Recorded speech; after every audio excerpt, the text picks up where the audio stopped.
হৃদয়ের রজনীগন্ধা তুমি নীল পরাজিতা, হৃদয়ের রজনীগন্ধা তুমি নীল অ্যাক্টিভ হয়। ঠিক আছে, তাহলে অ্যাক্টিভ থেকে আমি কি করব, প্যাসিভ ভয়েসে কনভার্ট করব। তাহলে অ্যাক্টিভ থেকে প্যাসিভ করতে গেলে অবজেক্টটা কি হয়, সাবজেক্ট হয়ে যায়। তাহলে আমি ফার্স্টে কি করব, এ গার্ড, যেহেতু এটা পাস্টে আছে তাহলে আমি কি করব, এখানে ইজ এম আর এর মধ্যে কোনটা লিখবো, ওয়াজ লিখবো। তাহলে ইজ বা এম বা আর এর পাস্ট ফর্ম হচ্ছে ওয়াজ। সি এর পাস এটা হচ্ছে ছ, তার থার্ড ফর্ম কি হবে, সিন।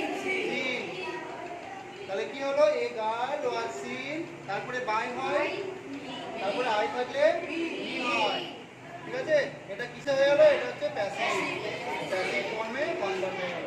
এটা গেল জাস্ট